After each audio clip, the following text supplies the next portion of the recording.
วันนี้โมทนาเป็นปัจจัยที่แสนเกียรติเมโอตาบัตรกรรมโมทนาเป็นนะคะสถานหาเจ้าของใหม่เป็นปัจจัยอยู่100,000กีบเมโอคือลาลินเมโอคือลาลีดันเชียงโมทนาเป็นปัจจัยอยู่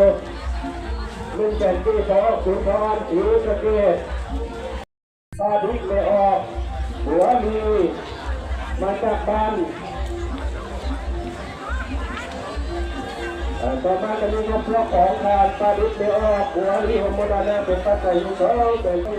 รวมของตัวครอบครัวลูกหลานของโมดานาเป็นปัจจัยอยู่ตั้งแต่ที่เมออกแข่งขันบุญข้าโลบุญข้าโลของโมดานาเป็นปัจจัยอยู่สามส่วนที่เมออกคุณสงฆ์สวรรค์นักโมดานาเป็นปัจจัยอยู่ตั้งแต่ที่สาธุชนโมดานาเมออกคำขันโมดานาเป็นปัจจัยตั้งแต่ที่เป็นขาวโมดานาเป็นปัจจัยอยู่ตั้งแต่ที่ข้าบุญมาสงฆ์ดูแลการประจักษ์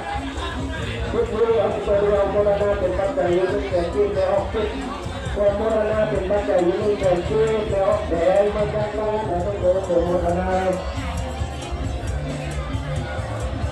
แต่ที่ทำไมเราจะจะทำหัวขาพอพอเดินกับตัวมาจากบ้านมารับเองไม่ทันถึงปัจจัยยุ่งแต่ที่เมออกครอนมานีเสงอุเซนแสงกุศลโมทนาเป็นปัจจัยอยู่50,000กีบแต่ทุกคนเป็นโมทนาเมออกขาสุวรรณะมาจากบ้านการเงินเพื่อน้องภายในศูนย์บริการรับดิจิตอลโมทนาในการโทรศัพท์เพียโทรศัพท์เพียเนาะผู้ใดเห็นกับตัวผู้ใดเด้อผู้ใดเห็นโทรศัพท์เพียเดี๋ยวมาแจ้งกรรมการนี่เด้อสถานีเมออกพรมานีวงไซโอโมทนาเป็นปัจจัย50,000กีบพอออกสำราญปาเสริฐกำลาโมทนาเป็นปัจจัย300,000กีบสาธุโกโมทนาเมออกคำคูณโมทนาเป็นปัจจัย100,000กีบโมทนาพอออกขุนจันทร์พงมะไซพอออกขุนจันทร์พงมะไซเมออกขวัญมณีแก้วมณีหลวงบอกแก้วมณีหลวงแก้วมณีทองบอกแก้วมณีทองลงสว่าง3เมออกเกียรเมออกเกียรเมออกเกียร4เมออก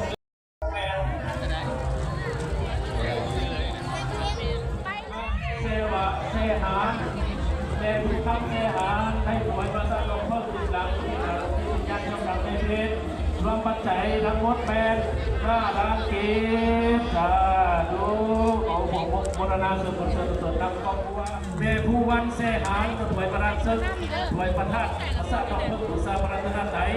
เป็นปัจจัยแทน5 ล้านกีบสาธุของโมทนาครอบครัวของท่านบุญกันพงมะไซเมออกดุมณีหวยดุมณีมันจะตัวดอกกับตัวงอเนาะของมณีแก้วมณีทองพวกเพื่อนครอบครัวอัศดีเมออกสุขลาวันพวกเพื่อนครอบครัวมาจากบ้านองค์สุภาพมงคลเต่าเมืองน่าเป็นปัจจัย100 บาทสาธุโมทนาเมออกใจคำเมออกใจคำเมออกใจคำครับสิ่งที่พูดมาจากบางคนคนทับเหนือของโมทนาเป็นปัจจัยโย100,000กีบสาธุของโมทนาเด้อเป็นตัวเนื้อคอยเป็นบุญเป็นกุศลเป็นคำนำสู่อยู่ดีมีแห้งเมออกตาโลสุข้าววงกลมเรือครอบครัวโมทนาเป็นปัจจัย100,000กีบทานเสียงมีโลสุข้าววงกลมโมทนาทานสายเท่าที่เสียงของวงไซมาจากบ้านนนท์สะอาดของโมทนาเป็นปัจจัย100,000กีบสาธุของโมทนา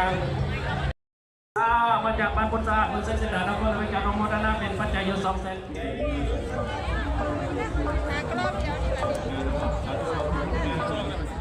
กีโกสีทันเมสีข้าคงเป็นตัวมาจากพันนาโมทนาเป็นปัจจัยยึดเสียกีพอพุทธสมควรจัตตาโยพุทธนาเป็นปัจจัยพุทธนาขอโทษสวัสดิ์นางคนหลวงเดี๋ยวคนหลวงอันนี้ก็ไม่ได้เป็นศรัทธาดีก็เพราะเป็นทางสมบูรณ์หลวงพ่อหลวงพ่อไม่สมบูรณ์รบกวนพนักงานในการทุกคนโมทนาเป็นเจ้าภาพเป็นประธานพรรษาประกาศดูอันนี้ก็ไม่ได้เป็นศรัทธาดีก็คุณมาจากโมทนาเป็นปัจจัย5เศษเกี่ยวกับถึงปัจจัยที่มันกินไม่ออกความสวรรค์โมทนาเป็นปัจจัยที่มันกินไม่ออกพึ่งไม่ออกพึ่งกินสองเกมสาธุขอผมโมทนานี้อันสนุกกว่านี้ผมโมทนาเป็นปัจจัยอยู่100 บาทผมโมทนาเจ้าศรัทธาบุญสารพัดของครูอาจารย์โรงเรียนมาไปเวียงจันทร์เวียงจันทร์100 บาทศรัทธาพัฒนาศีลเพียงพอโมทนาเป็นปัจจัย1 แสนกีพัฒนาศีลสุริยาโมทนาเป็นปัจจัย1 แสนกีเมออกแล้วกรรมรวมถึงคนที่บัญชีเนาะครอบครัวของเมออก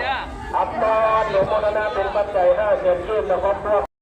ที่เมออกการร้อนที่มหาลาประชาบ้านเรื่องราวโมทนาเป็นปัจจัย1 แสนกีเมออกเสียการโมทนาเป็นปัจจัย1 แสนกีเมอทุกวันทุกคนโมทนา1 แสนกีเมออกเสียร้อนมาจากคนโมทนาเมออกรักขับเรือที่มาให้มาจากบ้านถึงเราต้องการโมทนาเป็นปัจจัย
5 เป็นปัจจัยข้าวที่เป็นชื่อแม่ออกดาวินพวกพัฒนาเป็นปัจจัยยุทธเป็นชื่อแม่ออกมาที่นอนมาจากบ้านของเมื่อสิบโมงพัฒนาเป็นปัจจัยยุทธเป็นเกศจะดูเป็นพัฒนาแม่ออกให้คิดหลานคุณผู้ชายมาจากบ้านหลานคุณโตพัฒนาเป็นปัจจัยยุทธเป็นชื่อแม่ออกเมออกผู้รันเสียเข้าวงวัดวัฒนธรรมเป็นปัจจัยยุทธแต่ที่เมออกพรดาวัน3สุนทรใจมาจากปัจจัยยุทธวัฒนธรรมเป็นปัจจัยยุทธแต่ที่สาธุชนโมทนาเมออกนี่ดาวันมาจากวันพระคำราชวัฒนธรรมเป็นปัจจัยยุทธแต่ที่สาธุชนโมทนาเมออกจันทร์ อาณาจักรพระเจ้าพันสารพันเมืองอาจจะเป็นคนที่จัดประเทศไทยมรณะเป็นพระเจ้าอยู่ทุกแสนเกศาทุกคนเป็นมรณะก่อนเป็นคนเป็นจุดก่อนเป็นการนำตัวดีๆเนี่ยมันมีสิทธิ์ใครทุกการช่วยเหลือใครทำงานการทุกที่ได้ใครมาทุกมาทำบุญทำบุญตลอดปีตลอดไปการนำสิ่งใดตัวเราที่นั้นผมมาต้องมาการนำดูที่จะประกาศทุกการทุกคนเดินเดินอันนี้เราเรื่องสัจจะดูแลเพียงทองดูแลออกมาดูมาดูทองเดี๋ยวออกมาดูทองพระเจ้าพันโอมรณะเป็นปัจจัย5 แสนเกศาทุกคนเป็นมรณะพระองค์เลยเด้ออันเชื่อใจคนนี้เป็นยันโยมเนาะเราพาเป็นเราพาอันเชื่อเสียงอันนี้เราไม่ต้องการจะดูพระองค์สิ่งน้อยมาจากนนทวังมันก็จะถามมรณะเป็นปัจจัยอยู่มือแต่หน้าชุดพันเกศสาธุกองเป็นมรณะเป็นออกขาน้อมบันเทพพวุกมาจากบ้านด้านซ้ายมือใส่ด้านนี้มรณะเป็นปัจจัยอยู่ที่ใช้จะลงมรณะเป็นปัจจัยอยู่ตรงนั้นที่เที่ยววรเป็นมรณะเป็นปัจจัยอยู่สองแต่ที่เป็นออกเรื่องคุณสวัสดิ์จะทำบุญมรณะเป็น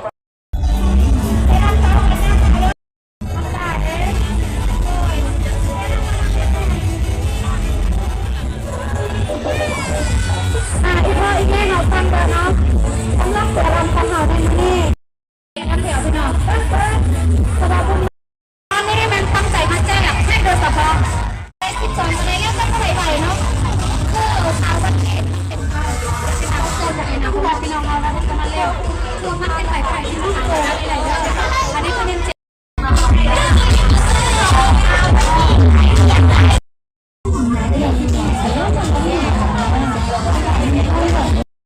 เป็นกันมาเนาะเพราะว่าใจวันมือสุดท้ายที่นี่เป็นภายในงานของท่านหลวงของเราโดยเฉพาะคือมือของเขาในตอนนี้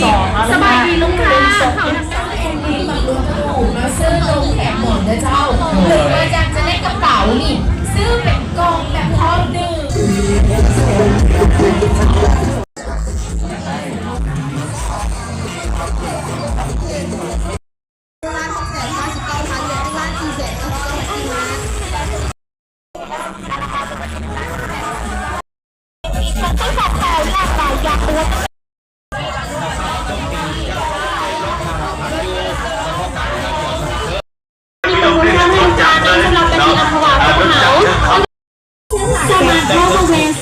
กระเทียมหวาน1 แถม 1เนาะสำหรับ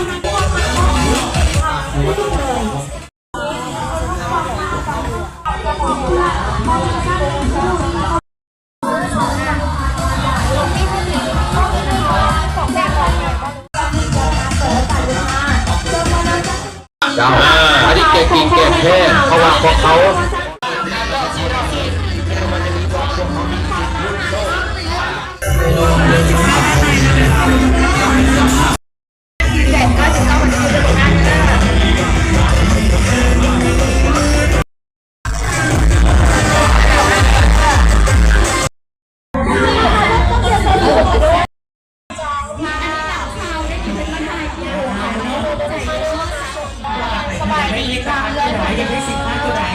สามารถเชื่อมกันได้เลยที่สำคัญที่สุดราคา10 บาทกีบแค่3ราคา3ราคาบนรถ50 พันกีบแล้วเนาะนี่ลูกค้าแอบหนาพอสมควรเนาะซื้อเพียงแต่120,000 พันกีบเท่านั้นแต่สำหรับแบรนด์ตัวไอ้นวัต